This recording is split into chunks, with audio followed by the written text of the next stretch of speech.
पहिल्यापासून. महादेवाचा मृत्युंजय मंत्र आहे. ओम त्र्यंबकम यजामहे सुगंधिं पुष्टिवर्धनम. म्हणजे सुगंध, तर जस आपण असं फळवायचं की ज्याच्यातून सुगंध मिळतो. आता मी तुम्हाला उदाहरण दाखल सांगते. हे असेल, लाल फळ असतं आपलं खरबूज. खरबूज असतं ना, खरबूज कधीही कच्चं तोडलं जात नाही, ते पिकतच नाही.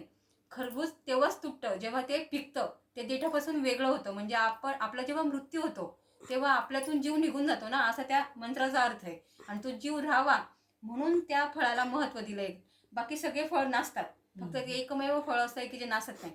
आणि ते असं पिकतं की हा आता गोल आहे, म्हणजे तो खरबूज आहे, तो पिकलेला असतं. ते पिकल्यावर शेजारच्या खरबूजला पिकून जातो, म्हणजे त्याचा सुगंध देऊन जातो. तुम्ही खरबूज कधी पण कापलं असेल त्याच्यातून खूप सुंदर वास येतो. तर सुगंधित पुष्टरस म्हणजे सुगंधित वर्धनम असं जे सांगितलंय ना, तर त्या फळाला उपमा दिली. तर आपण असं फळ व्हायचंय ज्याच्याने आपला सुगंध सगळीकडे पसरेल. वा वा वा. हा, असं नाही व्हायचं की बाबा हा असा म्हटला, याने असं सांगितलं, असं नाही. आपल्यापासून असा वास यायला पाहिजे की आपण त्याला पण चांगलं बनवून पुढे जायला पाहिजे. ह्या मृत्युंजय मंत्राचा अर्थ हा इतका सुंदर आहे, खूपच छान आहे. असं मी हा भागवत कथेमध्ये ऐकलेला आहे. खूप छान आहे बरं का. मला ते एक एक स्टोरी जेव्हा बाबा सांगतात ना, मला खूप भावून जातात ते. म्हणजे आपल्याला माहिती नाही, आपण मंत्र म्हणतो पण मंत्राचा अर्थ नाही माहिती आपल्याला.